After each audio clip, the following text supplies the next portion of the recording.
Pada tanggal 25 Oktober 1966, Kesatuan Aksi Mahasiswa Indonesia atau KAMI akan merayakan ulang tahunnya yang kedua. Tahun ketiga yang akan dijalani KAMI adalah tahun yang lebih sulit lagi. Di dalam dunia mahasiswa sendiri terasa frustrasi dan apatisme yang makin besar. Banyak mahasiswa panik dan bertanya-tanya tentang pimpinan-pimpinan mereka yang mondar-mandir ke luar negeri, tentang cerita-cerita dekadensi para pemimpin mahasiswa, tentang cakar-cakaran di atas, tentang pengempesan ban-ban mobil milik para tokoh presidium KAMI di markas Laskar Arif Rahman Hakim, dan 1001 soal lainnya. Sebaliknya, suasana curiga mencurigai terasa di dalam presidium KAMI. Kalau kita mengumpamakan KAMI seperti kapal, maka suasananya adalah sebagai berikut. Pimpinan kapal sedang bertengkar tentang arah tujuan. Walaupun badai sudah mulai bertiup, para kelasinya sudah kesal dan mulai mau berontak. Tahun ketiga KAMI adalah tahun yang penuh tanda tanya. Quo vadis KAMI? Hakikat yang tidak terjawab. KAMI dilahirkan sebagai jawaban atas kemelut politik Indonesia dan kemelut dunia mahasiswa. Waktu itu tanah air kita sedang berada dalam krisis. PKI baru saja mencoba mengadakan KUP, dan kekuatan-kekuatan Soekarno sedang mencoba menyusun barisannya kembali. Presiden Soekarno berusaha mati-matian untuk mengecilkan arti KUP PKI dan sedang giat berusaha mencari keseimbangan politik baru. Dalam dunia mahasiswa timbul suasana kegelisahan. Mereka ingin bertindak aktif untuk menyelamatkan Indonesia dari bahaya PKI, tetapi alatnya tidak ada. PPMI yang merupakan sarang vested interest mahasiswa ternyata telah gagal, bahkan plin-plan. Waktu berjalan terus dan keadaan tidak dapat menunggu dialog-dialog dalam PPMI yang bertele-tele. Dalam keadaan itulah sekelompok mahasiswa, para tokohnya, mengambil inisiatif mendirikan sebuah wadah baru yang dinamakan KAMI, tanpa mempedulikan akan PPMI yang tidak dapat lagi menyalurkan kehendak mahasiswa di bawah. Syarif Tayyip, Menteri PIP, juga aktif membantu pendirian KAMI. Akhir Oktober 1966, diskusi menghasilkan terbentuknya KAMI. Pada waktu itu KAMI mempunyai dua aspek. Aspek pertama adalah aspek perjuangan moral. Ia ingin menyelamatkan negara dari bahaya PKI dan rezim Nasakom Soekarno. Pemimpin-pemimpinnya tidak memperhitungkan oportunisme politik yang lazim berlaku. Mereka bergerak atas dasar ukuran benar dan salah. Pola yang lama salah karena ia membawa negara ke jurang kehancuran. Suasana di bawah dunia mahasiswa sangat ditandai oleh semangat ini. Terbakarnya kembali semangat patriotisme yang jujur. Tetapi di samping aspek pertama ini terdapat pula aspek lainnya. KAMI dalam penyusunannya mengalami kompromi praktis. Mereka tidak berhitung atas dasar kuat dan lemah. HMI yang merupakan ormas mahasiswa terbesar tidak dimasukkan dalam presidium karena perhitungan oportunisme politik. Sebaliknya, ormas-ormas mahasiswa yang hampir tak berakar dalam dunia mahasiswa diikutsertakan dalam presidium karena induknya besar. GMNI yang pelin-pelan ditarik-tarik agar mau masuk KAMI dan ditawarkan kursi ketua presidium. Syukurlah GMNI menolak. Dari sini terlihatlah dua wajah KAMI. Di satu pihak, ia merupakan suatu katalisator dari kekuatan-kekuatan patriotisme bawah yang berhitung atas dasar benar dan salah. Tetapi di pihak lain, ia merupakan lanjutan dari PPMI lama yang selalu berhitung atas dasar kuat dan lemah. Di dalamnya terkandung kekuatan moral dan kekuatan politik. Inilah kekuatan KAMI pada saat kelahirannya. Tetapi ini juga yang akan merupakan sumber kehancuran KAMI. Pergulatan KAMI adalah pergulatan untuk mencari hakikat mahasiswa Indonesia. Apakah ia kekuatan moral atau kekuatan politik pada dasarnya? Sudah jelas bahwa tidak mungkin kami menjadi moral force dalam arti semurni-murninya. Demikian pula sebagai kekuatan politik. Hakikat dasarnya tidak terjawab. Rapat-rapat presidium kami adalah rapat-rapat untuk mencari modus dari hakikat kami dalam berbagai isu. Hal ini berlaku mulai dari pusat sampai rapat kami fakultas. Sebagian ingin melancarkan isu yang dirasakan tidak benar, macam Nasakom misalnya. Tetapi sebagian lagi menolak karena melihat yang akan ditentangnya lebih kuat dari mereka sendiri, mulai dari soal turunkan harga bensin sampai soal gantung koruptor. Pada hakikatnya adalah merupakan soal mencari hakikat diri kami. Tanggal 10 Januari 1966 adalah tanggal yang maha penting bagi perkembangan kami. Pada hari itu para mahasiswa Jakarta berdemonstrasi ke tempat Khairul Saleh untuk memprotes kenaikan harga. Seperti yang direncanakan, demonstrasi tersebut adalah demonstrasi biasa. Tetapi sekali arus telah berjalan, ia tak bisa ditahan lagi. Mahasiswa-mahasiswa yang ikut serta bergerak dan mencetuskan apa yang telah lama terpendam dalam dirinya. Mereka tidak berpikir bahwa Khairul Saleh kuat atau tidak. Mereka hanya berpikir bahwa kenaikan harga di tengah berbagai kemewahan Soekarno dan kawan-kawannya adalah sesuatu yang tidak adil. Dasar perhitungan di atas adalah dasar oportunis politik yang semata-mata berdasarkan neraca moral. Sekali ia turun, ia tak bisa ditahan lagi. Hari berikutnya, keluar yel-yel menteri goblok, tukang kawin, menteri ngobyek, dan lain-lainnya. Yang kalau dibicarakan di presidium akan ditolak karena tidak taktis. Pada hari ini, golongan moral force memegang kuasa di kami. Arus moral force ini tidaklah diterima dengan gembira di atas yang menggunakan neraca oportunisme politik. Saya masih ingat bagaimana sejumlah mahasiswa psikologi dan sastra mati-matian mencoba meyakinkan DMUI dan kami agar mau mempublikasi sebuah penerbitan demonstrasi mahasiswa. Tetapi usaha para mahasiswa tersebut gagal. Akhirnya, brosur itu diterbitkan oleh sebuah majalah fakultas, Gema Psikologi, dan organisasi pendaki gunung Mapala yang sebenarnya kurang representatif. Sebagian pemimpin kami juga terseret oleh arus moral ini. Banyak tokoh mahasiswa yang beranderbokan diri dengan partai-partai mulai berbeda nada dengan induk-induknya, dan para induk partai mulai khawatir atas keradikalan anak didiknya.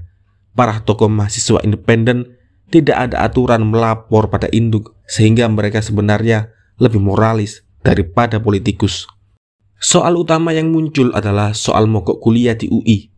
Beberapa ormas mengeluarkan instruksi agar menghentikan mogok kuliah, termasuk di MUI. Tetapi anak buahnya tidak mau peduli. Di psikologi, perundingan antara Syarif Tayyab dengan para pemimpin mahasiswa yang sebagian besar dari golongan moral force mengalami jalan buntu. Bahkan Menteri Syarif Tayyab disambut dengan yel-yel mogok terus. Kalau dilihat dari segi taktis politik yang berhitung atas dasar kekuatan lemah, tindakan ini adalah gila. Tetapi mahasiswa menjalankannya atas dasar perhitungan benar dan salah. Dan selama minggu-minggu sulit itu, dari bawah muncul tokoh-tokoh mahasiswa yang dapat lebih mewakili aspirasi moral force di bawah. Tokoh-tokoh ini tidak berbicara sebagai politikus, tetapi sebagai mahasiswa biasa. Pada hari-hari itu, kita lihat munculnya Fahmi Idris, hakim Sori muda, yang melejit dengan cepat ke atas. Terbunuhnya Arif Rahman Hakim merupakan suatu point of no return bagi perjuangan para mahasiswa. Presidium formal jarang lagi turun ke lapangan, mungkin karena perhitungan oportunisme politik dan pimpinan lapangan berbeda di tangan mahasiswa-mahasiswa non-politikus. Demikianlah keadaannya sampai 12 Maret 1966. Radio Ampera dan identifikasi diri. Akhir Februari 1966, Radio Ampera berkumandang di Jakarta sebagai reaksi atas kepengejutan media massa, pers, dan radio yang masih selalu berhitung atas dasar oportunisme politik. Dalam waktu seminggu, Radio Ampera dapat menjadi pusat perhatian ibu kota. Ia berbicara secara jujur tentang berbagai persoalan. Ia menyerang Soekarno pada waktu semua orang masih menjilatnya. Ia menyerang Ruslan Abdul Ghani dan Laimana yang masih jadi Waperdam. Ia menyerang Ibnu Sutowo yang dianggap korupsi. Ia juga menggugat Mas Agung, Darmo Sugondo, Hartini, dan semuanya yang dianggap tidak benar. Di samping itu ia mengecam kami, Kasih, dan Kapi yang mabuk kemenangan. Radio Ampera yang diselenggarakan secara kerjasama antara mahasiswa Bandung, Jakarta adalah manifestasi paling nyata dari semangat moral force yang ada. Dalam sebuah siarannya, ia nyatakan bahwa perjuangan mahasiswa adalah seperti perjuangan koboi. Seorang koboi datang ke sebuah kota dari horizon yang jauh. Di kota ini sedang merajalela perampokan, perkosaan, dan ketidakadilan. Koboi ini menantang sang bandit berduel dan ia menang. Setelah banditnya mati, penduduk kota yang ingin berterima kasih mencari sang koboi, tetapi ia telah pergi ke horizon yang jauh. Ia tidak ingin pangkat dan sanjungan. Ia akan datang lagi kalau ada bandit-bandit lain yang berkuasa. Demikian pula mahasiswa. Ia turun ke kota karena terdapat bandit-bandit PKI Soekarno Subandrio yang sedang meneror penduduk, merampok kekayaan rakyat, dan menjemarkan wanita-wanita terhormat. Mahasiswa ini menantang berduel dan menang. Setelah ia menang, ia balik lagi ke bangku kuliah sebagai mahasiswa yang baik. Ia tidak ingin mengeksploitasi jasa-jasanya untuk mendapatkan berbagai rezeki. Prinsip moral inilah yang dijunjung oleh Radio Ampera. Setelah keadaan bahaya Soekarno, PKI Subandrio selesai, mereka membubarkan diri. Teknisi-teknisinya kembali ke Bandung untuk kuliah sebagai mahasiswa elektro. Redaksinya pulang kembali ke kampus UI untuk menamatkan kuliah. Golongan mahasiswa politikus kadang-kadang menganggap Radio Ampera keterlaluan. Seorang anggota redaksi pernah ditegur oleh seorang ketua presidium karena katanya tidak taktis menyerang Soekarno. Kau benar, tetapi dengan radikal-radikalan yang tidak taktis, kita akan susah nanti. Lihatlah Jawa Tengah dan Timur. Golongan moral force dari Radio Ampera lah yang pernah secara informal menganjurkan pada seorang ketua presidium kami untuk membubarkan diri. Mereka telah melihat bahwa kalau sekiranya kami terus, maka kami akan mengalami penyakit korupsi mental, material, dan lalu mengalami dekadensi. Marilah kita membubarkan diri, katanya. Tetapi usaha ini dianggap gila. Golongan politisi mahasiswa melihat bahwa setelah sang koboi menembak sang bandit, ia tidak boleh meninggalkan kota, karena nanti anak buah sang bandit, baca sisa-sisa PKI Soekarno, akan timbul lagi. Golongan politikus yakin bahwa mereka akan mampu berjuang lebih baik dan jujur dibandingkan dengan tokoh-tokoh 45 yang korup. Usaha Radio Ampera, Moral Force, untuk menghentikan identifikasi moral pada kami telah gagal. Frustrasi dan sasaran. Soal perhitungan moral dan politik selalu menjadi isu pokok setelah bulan Juni 1966. Golongan moralis makin curiga melihat golongan politisi dan suasana persatuan yang ada pada saat-saat yang kritis mulai luntur. Masing-masing pihak mulai menonjolkan kepentingan golongan daripada kepentingan perjuangan keseluruhan. Salah satu keorlaan kami sebagai pewaris PPMI adalah bahwa kami pada hakikatnya merupakan koalisi ormas-ormas yang ada. Padahal ormas-ormas yang ada tidak independen kecuali Somal, GMD, dan beberapa yang lain. Mereka merupakan underbow dari partai-partai dan ormas-ormas yang ada dalam teori maupun praktik. Di presidium kami pusat, yang berbicara bukanlah suara-suara mahasiswa yang jujur dari kampus-kampus, melainkan suara-suara Soksi, Pelmasi, NU, PMII, Muhammadiyah, IMM, Katolik, PMKRI, Parkindo, GMKI, almarhum PSI, GMSOS, dan lainnya. Semua partai yang ada, mulai dari Perti sampai IPKI, terwakili dalam kami pusat. Demikian pula ormas-ormas besar seperti Soksi, Muhammadiyah, dan lain-lain. Ujian pertama dari kami datang pada saat penawaran menjadi anggota DPR GR. Golongan Moral Force menolaknya karena melihat racun berbungkus madu di atas kursi empuk DPR GR. Sebaliknya, golongan politisi setuju karena suara mereka diperlukan untuk voting anti Soekarno yang makin lemah dan menyusun UU pemilihan umum agar partai-partai Orla tak mendominasi di sana. Kata seorang ketua presidium kami pada saya saat saya tanyakan mengapa ia mau jadi anggota DPR GR. Begitu mereka jadi anggota DPR GR, perpecahan mulai terbayang. Wakil-wakil mahasiswa yang tidak bicara atas nama mahasiswa berbicara sebagai wakil golongan Islam, Katolik, dan lainnya. Dari sini kelihatan bahwa tokoh-tokoh kami mulai kembali ke induknya. Akhirnya Soekarno jatuh, tetapi mahasiswa-mahasiswa yang di DPR GR juga jatuh martabatnya di mata mahasiswa biasa. Kemudian tersiar pula dokumen-dokumen dari sebuah ormas besar di Bandung yang menginstruksikan agar mereka merebut kursi-kursi penting, organisasi jurusan, senat-senat, kemahasiswaan, dan merintangi perkembangan tokoh-tokoh mahasiswa yang tidak dari golongannya.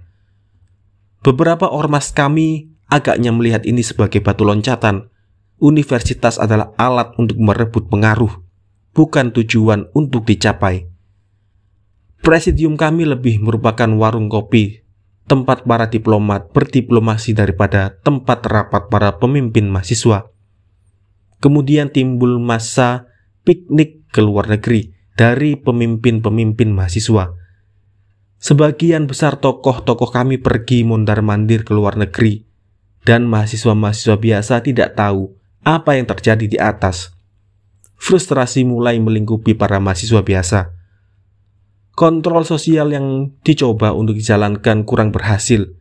Pernah seorang mahasiswa, Saudara Arif Budiman, datang ke harian kami dengan sebuah surat kiriman yang isinya merupakan pertanyaan. Pertama, soal desas-desus korupsi, uang kalender kami jaya. Kedua, merupakan pertanyaan tentang soal luar negeri. Siapa-siapa tokoh mahasiswa yang telah pergi ke luar negeri? Siapa yang membiayainya? Berapa lama? Dan apa hasilnya? Kemana saja dan untuk tugas apa? Waktu itu Kosmas, Wohtar Lubis, Slamet Sukirnanto, dan beberapa yang lain. Harian kami menolak memuat karena katanya akan menguntungkan Orla dan Soekarno saja. Timbul sedikit percekcokan, akhirnya tercapai kompromi. Arif mencabut kembali surat kirimannya, juga tidak dikirim ke harian lain, dengan syarat presidium kami harus membersihkan diri dari noda-nodanya dalam waktu 3 bulan. Sampai sekarang hasilnya 0. Lalu timbul isu anti korupsi. Waktu itu saya menyatakan kepada pimpinan kami Jaya bahwa saya tidak setuju dengan isu korupsi dari kami karena kami sendiri tidak bersih. Jenderal-jenderal itu akan menjatuhkan kalian dengan membongkar noda-noda hitam mahasiswa sendiri. Saya setuju dengan isu anti korupsi kalau kami memenuhi 2 syarat. Pertama, mereka bersih. Kedua, mereka konsekuen. Dan dalam struktur organisatoris seperti ini saya sanksikan, kami berani konsekuen. Sebagai contoh, saya kemukakan soal PT Berdikari yang pembentukannya melanggar undang-undang karena modalnya merupakan barang sitaan negara, ex-Karkam. Buyung Nasution pernah menggugat soal ini, tapi tak digubris sampai dipecat dari DPR GR. Apakah PEL masih berani mendukungnya? Tanya saya. Dan bagaimana kalau kita bongkar korupsi orang-orang NU? Apakah PMII berani konsekuen? Dan tokoh-tokoh Katolik, Protestan, Islam, lain-lainnya. Apakah ormas-ormas underbownya berani mendukungnya? Sekali kita membakar massa dengan isu ini di jalanan, lalu kita tak berani tunjuk hidung, maka itu berarti menambah frustrasi lagi. Dalam suasana frustrasi ini dicari sasaran-sasaran baru, soal kedutaan Cina, soal beras, soal menegakkan keadilan dan kebenaran, dan semuanya tidak mungkin dibereskan dengan taktik-taktik politikus kami. Seorang tokoh pimpinan aksi pernah menyatakan kepada seorang rekannya bahwa demonstrasi turunkan harga beras cuma penyaluran frustrasi dari anak-anak kita di bawah. Dia juga sadar bahwa kesatuan-kesatuan aksi dalam konstelasi sekarang telah sampai pada batas-batas terakhir perjuangannya.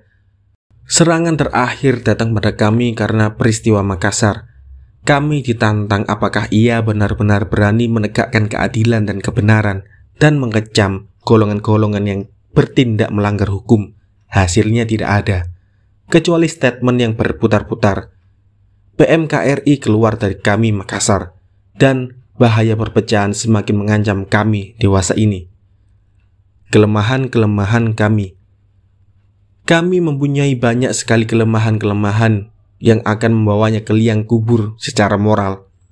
Secara struktural, kami merupakan koalisi ormas-ormas. Kami dalam strukturnya tidak banyak dengan Front Pancasila yang telah impoten. Di dalamnya diwakili vested interest mahasiswa yang ada, misalnya vested interest partai atau golongan, melalui berbagai underbow ormas mahasiswa. Seorang mahasiswa hanya dapat naik ke atas kalau ia menjadi anggota ormas yang menjadi anggota kami. Sehingga kami secara tidak langsung memaksa pengkotakan baru di dunia mahasiswa dan perpecahan dalam dunia politik. Melalui kami dibawa ke universitas, kepentingan kampus hampir tak terwakili oleh kami. Soal asrama mahasiswa, soal kebebasan mimbar, soal mutu kurikulum, soal mahasiswa yang menjadi kepentingan mahasiswa tidak diurus kami secara sungguh-sungguh. Akibatnya mahasiswa-mahasiswa tidak melihat kegunaan kami yang cuma ngurus politik-politik partai. Kelemahan kedua adalah tidak adanya kontrol sosial dari bawah. Pimpinan kami tidak dipilih oleh mahasiswa dan tidak ada lembaga demokratis kemahasiswaan yang mengawasi pimpinan tertinggi. Lama-kelamaan kami pusat menjadi klik vested interest mahasiswa. Sebagian besar aktivitas kami adalah tokoh-tokoh yang hidup dengan menunggang status kemahasiswaannya. Umurnya rata-rata mendekati 30 tahun dan telah berkali-kali tak naik kelas karena jarang kuliah. Mereka bukan lagi mahasiswa yang berpolitik, tetapi politikus yang punya kartu mahasiswa. Tidak adanya kontrol ini terbayang dalam soal keluar negeri, soal jatah mobil di DPR GR, soal gaji mahasiswa sebagai anggota DPR GR, coba diumumkan sekali-kali oleh presidium kami, soal tur, dan lain-lainnya. Akses dari peristiwa alienasi ini tercetus ketika para anggota Laskar menggemboskan ban mobil tokoh-tokoh mahasiswa di Laskar Arif Rahman Hakim. Mereka merasa tertipu melihat kemewahan para pemimpinnya. Mahasiswa biasa tidak melihat hubungan tanggung jawab dirinya dengan para pemimpin mahasiswa karena ia tidak pernah merasa memilihnya. Kelemahan ketiga adalah tidak adanya penegasan hakikat politik sebagai kekuatan moral atau politik. Kalau ia kekuatan moral, ia tak boleh berpolitik dengan neraca kuat lemah dan tidak boleh berpolitik praktis. Kalau ia mau menjadi kekuatan politik, ia pada akhirnya menjadi partai atau menjadi neo PPMI. Soal ini pernah dicoba di atas dengan mengidentifikasi kami berdasarkan anggota-anggotanya. Mereka yang merasa dirinya terpanggil untuk menjadi politikus supaya keluar dari kami dan membentuk kekuatan politik baru. Sebagai modal adalah beberapa belas anggota kami di DPR GR. Kelompok-kelompok yang segar ini bertugas untuk mengadakan pembaruan di masyarakat politik Indonesia, sedangkan sisanya kembali ke kampus dan membina kampus sebagai benteng kebebasan intelektual. Diskusi-diskusi ini di Bandung berakhir nol, tak ada follow up-nya. Kelemahan keempat adalah bahwa kami tidak dapat lagi mencari isu yang menjadi milik bersama.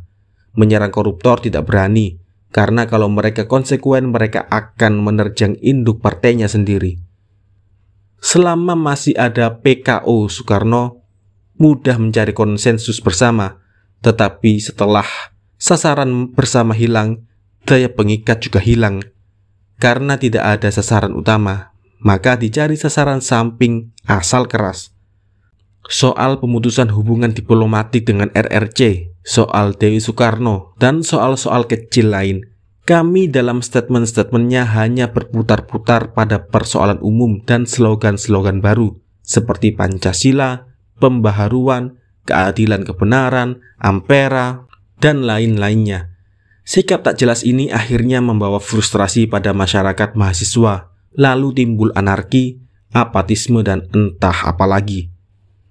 Bagaimana masa depan kami?